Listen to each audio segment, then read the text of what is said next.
How you doing? I'm Darren with Ash Kickin' Barbecue. If this is your first time to the channel, then welcome. If you've been here before, then welcome back.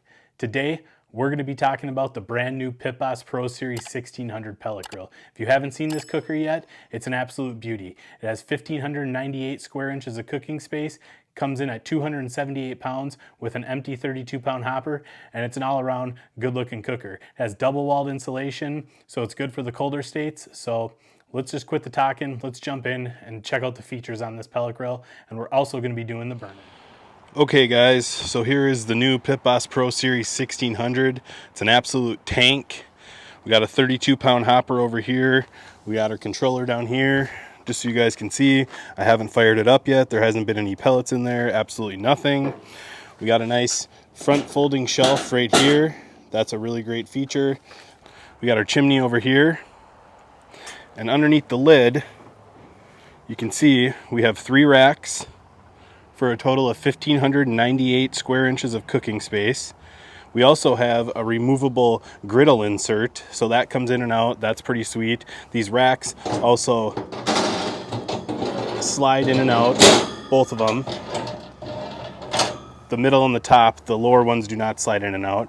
And if you notice up here, we have a nice seal to keep all the smoke and the heat inside. And this is also double-walled insulation all around, which is great for here in Minnesota because it does get pretty cold. I think it's about 10-15 degrees out here today. So I just wanted to go ahead and take out the griddle insert and kind of show you here. We have our sear plate, opens and closes, so we can go ahead and sear off our steaks or burgers or whatever we want to sear. That's really nice. I went ahead and took this middle shelf out, and I'm going to show you where I put it because it's a really cool feature. Coming to the back side over here, I went ahead and pulled that middle grate out, and there's actually a grate hanger on the back there, so that's really nice. Go ahead and hang your grate when you're not using it. I don't always use mine, so that's pretty cool. On the back of the hopper here, we have our pellet dump. So all we're gonna do is we open that, and then we go ahead and we pull this lever up, and then down comes the chute to drain the pellets. That's super convenient. Just pop that back up. That's a really nice feature. I'm really liking that a lot. So that's a basic rundown of the cooker. I'm gonna go ahead and get some pellets in here and fire it up. Like I said, I haven't fired it up yet, so I'm really curious to see about the new PID, Wi-Fi and Bluetooth controller. I don't know if we're going to go over the Wi-Fi and Bluetooth features today. That'll be in an upcoming video probably. But we're going to go over and see how the controller does, and we're going to see how this thing heats up here in Minnesota when it's very cold out today. So I'm really excited to give it a shot. So I'm going to get this thing disassembled, run through the necessary checks. I'll probably show you how to do that, and then we're going to fire it up and see how it does. So I'll see you in a minute. Okay guys, I just wanted to show you to unhook your sear plate lever. You just flip that, pull that out. That's completely released. So now we can go ahead and pull this heat deflector out and check to make sure that the auger is turning and that our hot rod's working. So I'm going to get this out and I'll bring you back. Okay, so we have our sear plate out. You can see the burn pot. Not a single pellet has been dumped in there yet. Like I said, I wanted to be the first to fire it up on camera with you guys. So what we're going to do, we're going to come over to our controller here. We're going to hit the on button. You can see we got our temp reading there, and it is set to smoke mode. So now what we're going to do is we are going to go over inside the fire pot here and hopefully get in there and see. You can see our augers turning. You can feel the fan working. You can feel some warmth coming off the hot rod. You want to make sure not to touch it, but you'll be able to feel some warmth coming off. So what I'm going to do is I'm going to shut it down and get some pellets in it, so I'll bring you guys back. The pellets we're going to be using today for the burn off is Bear Mountain pecan. I'm planning on maybe doing a brisket cook tomorrow and possibly a video, so I want to have pecan in there because I really like pecan with my brisket. So I'm going to get these in and I'll bring you back. Okay, you can see we have the hopper loaded. That's a full 20-pound bag. It says it's a 32-pound hopper. I'd say that's pretty close. Maybe get a little bit more and fill it up. It is nice here. We have our meat probes in a little storage area, so that's pretty cool. So let's go over and get this fired up and get the auger primed. So I'm going to turn on the Pit Boss, and then I'm just going to prime the auger. Okay guys, and you can see that the auger is primed. We're starting to get some pellets to dump in there. So I'm gonna go ahead and turn this off and restart the starting cycle. So I'll bring you guys back. Okay guys, and then what I like to do is I like to take a little bit of pellets and throw them in the burn pot, just so that igniter doesn't have to work super hard waiting for the other pellets to feed in. So just a handful, you could probably even throw in a little bit more, but I'm gonna get this fired up. We're expected to get 1 to 3 inches of snow today, so I wanna get this video shot beforehand. If I don't cover anything, be sure to let me know in the comments below if you have any questions, and I will do my best to answer them as always. So I'm gonna get this fired up. So we will go over to our controller, we're gonna press on, see we're set on smoke mode. So we're gonna go ahead and let this fire up. You can see we got a little snow flying already here. So I'm gonna let that do its thing, let a fire get going. I'm gonna get these grates in and I'll bring you back when she's starting to fire up. Okay guys, you can see we have a little smoke rolling. So pellets are starting to fire up. I have all my grates in. I'm not gonna season the griddle portion today. I think I'm gonna do a separate video on that just because I think it's important to get that right, to get the non-stick surface.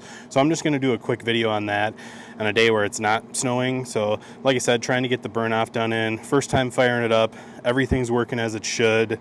That's pretty great. Like I said, some smoke rolling. So once this thing's fired up, I'll go ahead and bring you guys back. Okay guys, you can see we have our flame going in there.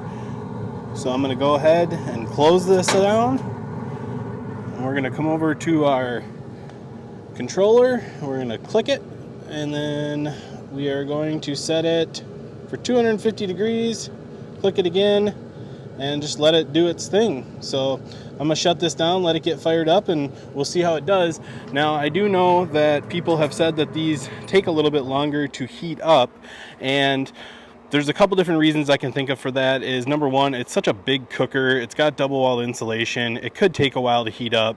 I mean, I get that, but the other thing is too, is my controller here is only set for 225, 250, and then jumps to 300, and then goes up in 25-degree increments. There, I believe, is an update coming where you will be able to send it to pitboss, and they'll be able to update the firmware, and then your adjustments will be in 10 degrees. So I'm gonna see how this does and just let it do its thing. The burn off process is usually supposed to be 300 degrees for a half an hour to 45 minutes. I'm just gonna let it warm up at 250, see how it does, and then maybe let it go a half hour, and then we'll kick it up to 300 or 350 and let it go for another half an hour. Maybe spray some cooking oil on there, just get it nice and seasoned. So I'll bring you guys back. I'll let you know how long it takes to get up to temp. I mean, it's already at 83 degrees right now, so I'm not seeing the issues that some people are talking about, but I will definitely keep you guys updated. So okay, we are at 250 here. I did go ahead and I am bumping it up to 350, and I'm gonna let it do its burn off for a half hour at 350. So we're just gonna go ahead and let it go, and then I will bring you guys back after a half hour, let you know how it did. It didn't take too long to get up to 250. It did pretty good, maybe a little bit longer due to the cold outside and due to the sheer mass of the cooker, but it was pretty good. I have no complaints. I mean, just plan ahead and heat up, but I'm confident that maybe with more use it gets broken and gets a little bit better, but nothing too concerning on my end right now. So I'm just gonna let this thing come up to temp 350, and we'll bring you guys back here in a little bit. So we'll see you then. Okay guys, one feature I did want to talk about, I'm gonna get down here, but this is your ash dump out. You just unhook that and slide it out, then your burn pot comes out for easy ash clean out. So that's really cool. So we'll maybe go into that feature after the grill cools down, but yeah, pretty nice feature there. So just wanted to run that by and just let you know about the easy ash dump out. That's a great feature, so kudos to pitboss on that one. Okay guys, before I go ahead and end this video, I just wanted to say, if you're interested in seeing an assembly video on the 1600, be sure to head over to Dead Broke Barbecue, to Ricer's channel, and check out his video. He does a great job with assembly videos, so go ahead and check that out. I'll link it up here and at the end of the video, and be sure to tell Ricer that I sent you. Okay guys, so it's been an hour. Kind of let this thing season and do its thing. See, we're at 350. We got the snow coming down now. So went ahead and sprayed the inside with a little bit of Pam here just to get everything seasoned up. So the cooker ran pretty good. I'm pretty impressed with it. Can't wait to rock out some cooks on it for you guys. So like I said, if you have any questions, let me know in the comments below. I'll do my best to answer them. If you have any issues, let me know. Now what we're gonna do to shut this off is hold the power button, and it's going to go through the shutdown procedure. I'm going to go ahead and leave this open to let it cool down. But plenty of videos coming on this cooker. I'm really excited about it. Hopefully on a day where it's not going to be snowing, but I hope you guys enjoyed this video. If you did, be sure to like, subscribe, ring that bell, stay safe, and we will see you next time.